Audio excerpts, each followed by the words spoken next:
One of the first things I do when I'm working with a new client or a new couple that's navigating the journey after infidelity or broken promises, broken vows, is tell them, listen, there's things that you just don't anticipate that are coming around the horizon. I mean, we're not psychics here. We don't know what the future holds. There's no substitute for experience. So we're going to be exposed to things in the future that are going to come up that are brand new. And we're going to navigate them all. We're going to navigate and iron out all the kinks in the road and what have you.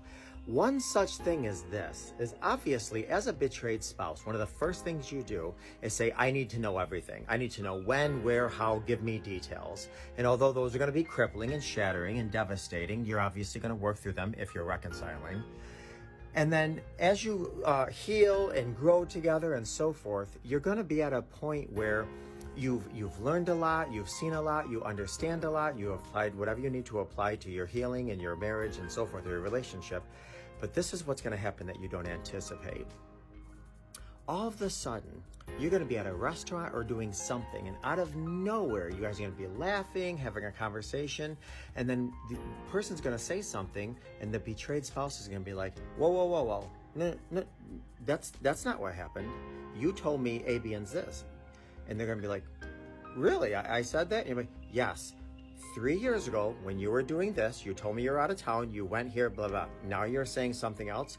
And the person that's saying this, who stepped out of the relationship, keep in mind, while they were in the affair or whatever they were doing, there's what's called affair fog, there's what's called MML, motivated memory loss, and a whole bunch of other stuff that, goes on during an affair or broken trust or what have you. Now, the person that was cheated on or betrayed remembers, like with a photographic memory, pretty much the details that they were told. The person that told the details, they not only tried to forget it when they were telling it, but all along while they were in the affair acting out, they were trying to forget things. So their insight is not going to be as detailed or on point as the person who was betrayed. And one of the things I want you to understand is absolutely, you may be dealing with somebody who lies. You may be dealing with a narcissist. You may be dealing with somebody who's manipulating you. But I want to say this. You also could be dealing with somebody who simply gave you the truth at that time based on what they understood and remembered. But now that their brain is healing and their neural pathways are coming together and healing, their memory now may be adjusted, and they might share something with you that is now more accurate that wasn't accurate before.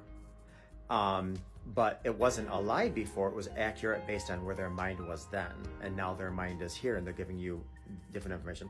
So again, always trust your instinct. If you think somebody's trying to bamboozle you or lie or manipulate, absolutely trust your instinct.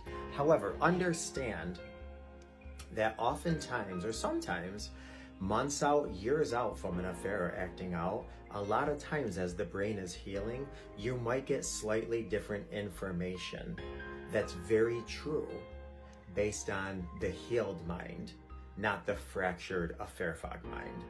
Just something I want you to keep in mind.